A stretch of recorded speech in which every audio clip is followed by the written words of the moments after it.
يا ساتر. عامل ايه يا واد على السريع انت اللي دخلت تشوف ازاي تبقى مثقف في 30 ثانية. فالمهم انا هقول لك ازاي فعلا انت ازاي تبقى مثقف، بس مش في 30 ثانية، هتبقى في 40. المهم، فواحد هيسألني انت يعني مثقف عشان تقول لي ازاي ابقى مثقف؟ اقول لك ببساطة بالظبط. شوف لنا حد بقى يقول لنا انا وانت. فلا بجد انا هحاول اقول لك ازاي تبقى مثقف من رأيي يعني. فبينا يا غالي.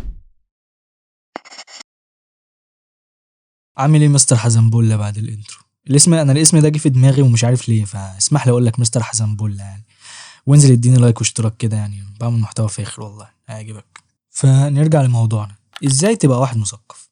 اول لما تقول مثقف الواحد بيجي في دماغه واحد عبقري كده، عنده شنب خفيف كده بتاع اعدادي ده عارفه، وجايب شعره على جنب واسمه عبد الله او معاذ، فاهم؟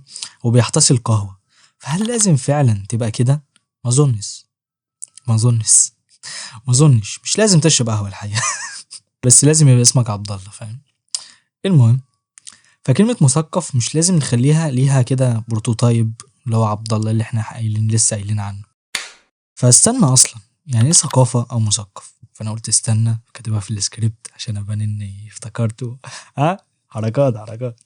المهم، يعني ايه ثقافة اصلا او مثقف؟ بص يا عمنا وشوف يا جدع جمال اللغة والله. فعل ثقف ان هو ثقف الشيء، معناه ان هو شال المعوج منه وسواه. ودي كانت بتتعمل في الرمح انه يثقف، واخد بالك من الثيه، عشان يخبط الهدف بوضوح. شايف جمال اللغة والله. تلاقيني عادي كنت جايب 2.5 من 50 في العربي، بس انا بحبها كده، انا بحب اللغة. فعرفنا يعني ايه ثقافة او الفعل ذاته. ازاي بقى نبقى مثقفين يا عم؟ اخلص اهي دي الفكرة بقى يا اخويا. واول خطوة ان في حكاية الثقافة دي ما ينفعش خالص نهائي ابسولوتلي ان ما فيهاش تسرع، وده سبب الحلقة. ان في اشباه مثقفين، فاهم؟ قرا له رواية ارض زيكولا وحتة رواية يوتوبيا، بس كده بقى في جحيم المعرفة. تحسه كده نجيب محفوظ كان عمه، فاهم؟ هو عمه كده كده، بس انا بتكلم كعمه وعمه يعني اخوه. كان بيمسكه كده بيرضعوا الثقافة من حيز المعرفة دايركت كده زي عصام الحضري ما قال. فدي كانت اول حاجة في ازاي تبقى مثقف. ما تستعجلش نهائي وما تبقاش زي اشباه المثقفين. تاني حاجة، اقرا كتير. انا عارف ان دي حاجة بديهية، بس دي اعتقد اهم حاجة. وانا قايل النقطة دي ان ممكن مثلا انت مش بتحب تقرا وكده، فتفتكر انك هتبقى مثقف من فيس مثلا او شورت على اليوتيوب، او انك تتفرج على الدحيح مثلا. انا بتفرج على الدحيح، ما تفتكرش اني بشتمه او حاجة، بس الفكرة ان ده ما ينفعش يبقى مصدر ثقافة. وبينا على تالت نقطة. تالت حاجة، ما تفتكرش نفسك انك مثقف. هتقول لي دلوقتي انها بدأت تفسي منك. اقول لك ايه ده مستر حزنبول؟ هشرح لك. انا اكتر حاجة بكرهها ان حد يتمنظر عليا بحاجة، اي حاجة بقى، عربية، اكل، لبس، وحاجات كتير، ومنها مستر حزنبولة الثقافة. حاجة وحشة ان حد يتمنظر عليك بالثقافة، اللي هو شوف الجربوع. مش عارف دوستويفسكي ولا بيتذوق ادب روسي. يعني انا مش عارف الولع ده عايش ازاي يعني. فدي الفكرة يا صديقي، انك لما تبقى مثقف ما تفتكرش نفسك انك مثقف وتذوق ادب روسي وانت ساكت.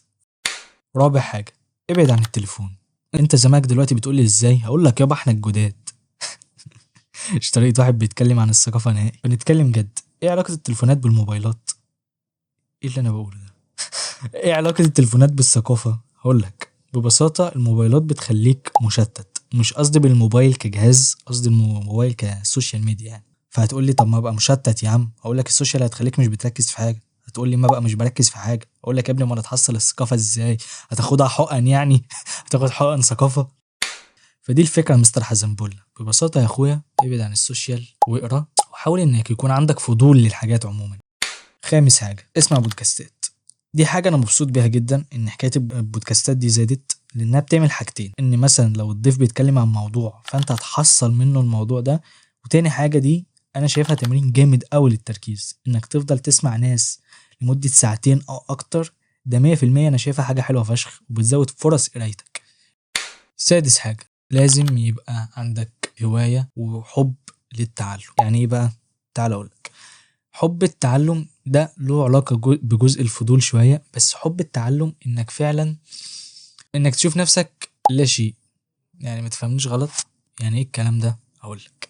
انك تشوف نفسك لا شيء ببساطة انك ما تغترش بنفسك انك عرفت كل حاجة. وزي ما قال المثل الانجليزي، في مثل انجليزي بيقول you don't know what you don't know.